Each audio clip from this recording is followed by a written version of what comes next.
കുട്ടികളുടെ കൈകളിലേക്ക് കളിപ്പാട്ടങ്ങൾ നൽകുന്ന അതേ ലാഘവത്തോടുകൂടിയാണ് ഇന്ന് പല രക്ഷിതാക്കളും തങ്ങളുടെ മൊബൈൽ ഫോണുകൾ കുട്ടികൾക്ക് കളിക്കാനായി നൽകുന്നത്. വാശി പിടിച്ച് കരയുന്ന കുട്ടികളുടെ കൈകളിലേക്ക് മൊബൈൽ ഫോണുകൾ കിട്ടുമ്പോൾ അവർ അതിൽ വ്യാപൃതരാവുകയും കരച്ചിൽ നിർത്തുകയും ചെയ്യുന്നു. ഡിജിറ്റൽ രംഗത്ത് തങ്ങളെക്കാൾ വൈദഗ്ധ്യമുള്ളവരായി തങ്ങളുടെ കുട്ടികൾ വളരട്ടെ എന്ന ആഗ്രഹം കൊണ്ടും പല രക്ഷിതാക്കളും ഇങ്ങനെ ചെയ്യാറുണ്ട്. നിങ്ങൾ നിങ്ങളുടെ കുട്ടികൾക്ക് മൊബൈൽ ഫോണുകൾ കളിക്കാൻ നൽകാറുണ്ടോ? നിങ്ങൾ അത്തരത്തിൽ ചെയ്യുന്നുവെങ്കിൽ നിങ്ങളുടെ കുട്ടികളോട് നിങ്ങൾ കാണിക്കുന്ന ഏറ്റവും വലിയ ക്രൂരതയാകും അത്. കാരണം മൊബൈൽ ഫോണുകളും കുട്ടികളുടെ ആരോഗ്യവും എന്ന വിഷയത്തിൽ അടുത്തിടെ പുറത്തുവന്ന പല പഠനങ്ങളും സൂചിപ്പിക്കുന്നത് ഞെട്ടിപ്പിക്കുന്ന വിവരങ്ങളാണ്.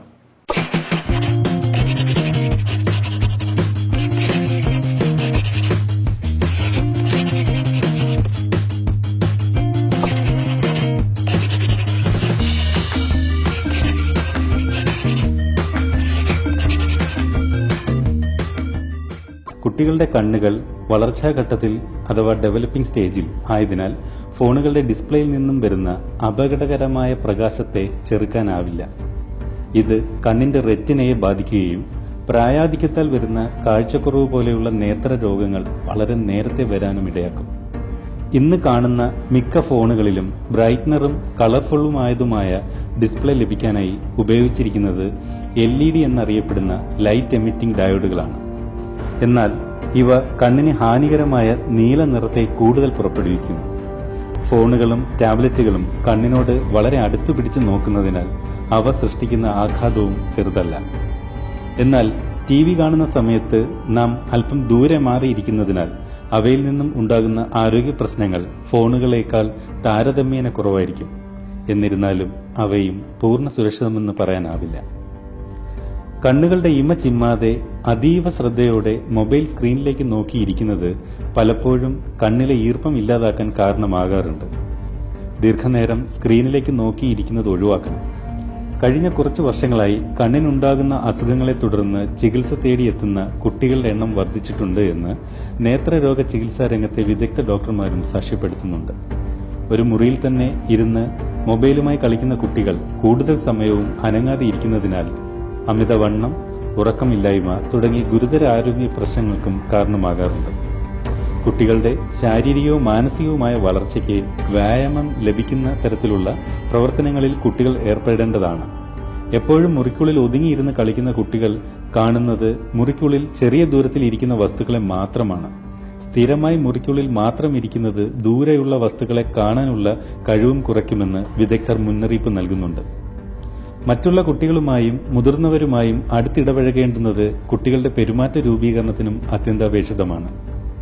മൊബൈൽ ഫോണുകളിൽ നിന്നും പുറപ്പെടുവിക്കുന്ന റേഡിയോ തരംഗങ്ങൾ ബ്രെയിൻ ക്യാൻസർ പോലെ ഉള്ള മാരക രോഗങ്ങൾക്കും കാരണമാകാറുണ്ട്.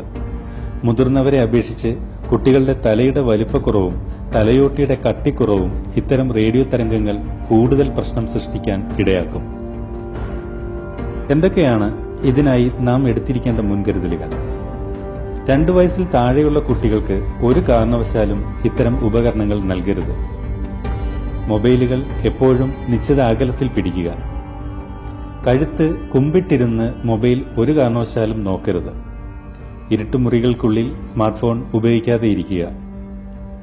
മൊബൈലിന്റെ ബ്രൈറ്റ്നസ് കണ്ണിന് ആയാസകരമാകാത്ത തരത്തിൽ കുറച്ചു വയ്ക്കാൻ ശ്രമിക്കുക. മൊബൈൽ ഉപയോഗിക്കേണ്ടി വരുന്ന അവസരങ്ങളിൽ കൂടെ ഇമ ചിമ്മാനും ഇടവേളകളിൽ സ്ക്രീനിൽ നിന്നും മാറി ദൂരെ നോക്കാനും കുട്ടികൾക്ക് നിർദ്ദേശം നൽകണം. 18 വയസ്സുവരെ വർഷാവർഷം കണ്ണുകൾ പരിശോധിച്ച് കുഴപ്പങ്ങളൊന്നുമില്ലെന്ന് ഉറപ്പുവരുത്തേണ്ടതാണ്. ഈ വീഡിയോ നിങ്ങൾക്ക് വേണമെങ്കിൽ നിഷ്കരണം തള്ളിക്കളയാം. എനിക്കോ നിങ്ങൾക്കോ യാതൊന്നും സംഭവിക്കില്ല. എന്നാൽ വാട്സപ്പിലൂടെയോ ഫേസ്ബുക്കിലൂടെയോ ഈ വീഡിയോ നിങ്ങളുടെ സുഹൃത്തുക്കൾക്ക് ഷെയർ ചെയ്ത് കൊടുക്കുകയും ചെയ്യാം. അങ്ങനെ ചെയ്താൽ ആരോഗ്യമുള്ള ഒരു യുവതലമുറയെ സൃഷ്ടിക്കുന്നതിൽ നിങ്ങളും പങ്കാളിയാവുകയാണ്. ഇനി തീരുമാനം നിങ്ങളുടേത് മാത്രമാണ്.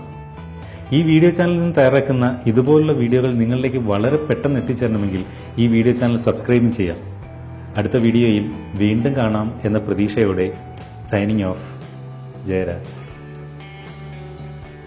നിങ്ങൾക്ക് ഈ വീഡിയോ ഇഷ്ടപ്പെട്ടെങ്കിൽ വീഡിയോയുടെ താഴെ ഈ കാണുന്ന ലൈക്ക് ബട്ടൺ ക്ലിക്ക് ചെയ്ത് ഇതുപോലെ വീഡിയോ ലൈക്ക് ചെയ്യാം. നിങ്ങൾക്ക് ഈ വീഡിയോയെക്കുറിച്ചുള്ള എന്തെങ്കിലും സംശയങ്ങളോ നിർദ്ദേശങ്ങളോ ഉണ്ടെങ്കിൽ വീഡിയോയുടെ ഏറ്റവും താഴെ ഇതുപോലെ വന്നിട്ട് നിങ്ങൾക്ക് ആ സംശയങ്ങൾ ഇവിടെ അല്ലെങ്കിൽ നിർദ്ദേശങ്ങൾ ഇവിടെ കമന്റ് ചെയ്യാം. ഈ വീഡിയോ ചാനലിൽ നിന്ന് തയ്യാറാക്കുന്ന വീഡിയോകൾ നിങ്ങളിലേക്ക് വളരെ പെട്ടെന്ന് എത്തിച്ചേരണമെങ്കിൽ വീഡിയോയുടെ താഴെ ഇതുപോലെ സബ്സ്ക്രൈബ് എന്ന് എഴുതിയിട്ടുണ്ട്. അത് ക്ലിക്ക് ചെയ്ത് നിങ്ങൾക്ക് സബ്സ്ക്രൈബ് ചെയ്യാം. ഈ വീഡിയോ നിങ്ങൾക്ക് പ്രയോജനപ്രദമായി തോന്നുമെങ്കിൽ നിങ്ങൾക്ക് നിങ്ങളുടെ സുഹൃത്തുക്കൾക്ക് ഈ കാണുന്ന ആരോ മാർക്കിൽ ക്ലിക്ക് ചെയ്ത് വാട്സപ്പിലൂടെയോ ഫേസ്ബുക്കിലൂടെയോ നിങ്ങളുടെ സുഹൃത്തുക്കൾക്കും ഷെയർ ചെയ്ത് നൽകാം. ഇനിയും ഈ ചാനൽ സബ്സ്ക്രൈബ് ചെയ്തിട്ടില്ലാത്തവർ ഇവിടെ എന്റെ ഒരു ചിത്രം കാണുന്നുണ്ടല്ലോ, അതിൽ ക്ലിക്ക് ചെയ്യുക. അതിനകത്ത് സബ്സ്ക്രൈബ് എന്ന ചുവപ്പ് നിറത്തിൽ എഴുതിയിട്ടുണ്ട്, അതിൽ ക്ലിക്ക് ചെയ്യുക. നന്ദി.